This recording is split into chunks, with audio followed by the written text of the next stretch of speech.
Deep in the heart of Doncaster works, where the skills and mind of the engineer lurks, where blood, sweat and the occasional tear flow through the workforce year upon year.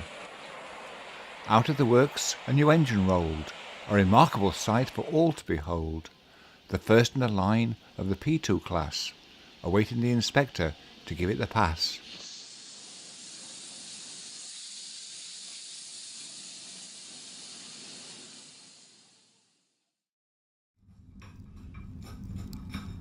When you're around a steam engine, it feels alive. When you're around anything that's steam, they have limbs that move, they have a beating heart. It's not just a machine, it's more than that. It's got character, it has soul. I mean, your limbs are almost like the pistons and the connecting rods. The lungs are when it's drawing air into the fire for it to burn. The beating heart is the boiler. It's things like that that really bring out the child in me. My father worked at Doncaster Plant Works. My granddad on my dad's side worked at Doncaster Plant Works. There's a sense of pride because we built great steam engines such as the Mallard and Flying Scotsman and Blue Peter. All these great engines. All these great engines were built in Doncaster, and that, to me, fills me with a sense of pride. Every time you see them, you can say, that I live where that was built. Her mainline duties took her up north, to Haymarket Shed, next to the Forth, to hold the prestigious Caledonian Express, at speeds of 70 miles an hour, no less. 6 of the class were at the main line, beating the rails and keeping to time, and some of this class were all redesigned, improved valve gear and the front end streamlined.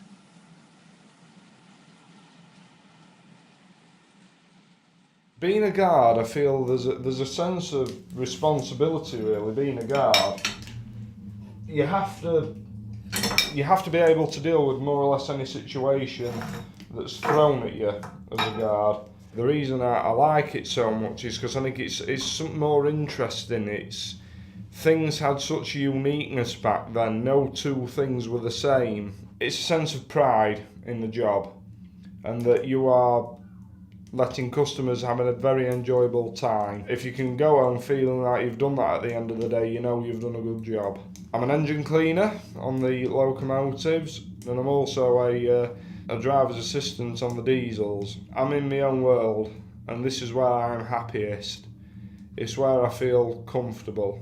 My best experience are definitely when people have let me have a go at driving or firing on the locomotive. Recently I went to North Bay Railway in Scarborough to see their new steam engine, Georgina. It's a little narrow gauge engine. Absolutely wonderful. I had a go at driving that, and I will say I almost fell in love with the engine. It was such an amazing feeling to drive it. For a small engine, it just felt powerful. It's almost like one of them little dogs that you have at home.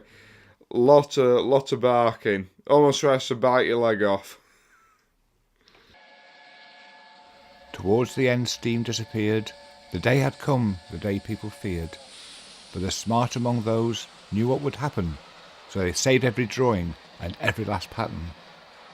I think as far as the fact that we're having a rail college, the locomotive we're building, the P2 Cock of the North, it's nice that there's a contrasting of eras going on there. You know, you've got the old, you've got steam, you know, this is the past, and this is where we're looking forward to. It's almost as though Doncaster's saying, yes, this is our heritage, this is what we were about, but we're also moving on to the future. We're looking at the past, but we are moving on to the future.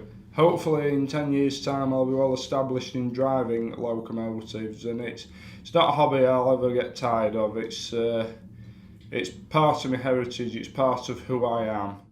They aim to revive Doncaster's past of building locos so strong and so fast. They plan to rebuild the Cock of the North, the engine which rumbled over the Forth, to take enthusiasts over Britain's rails, where steam preservation proudly hails.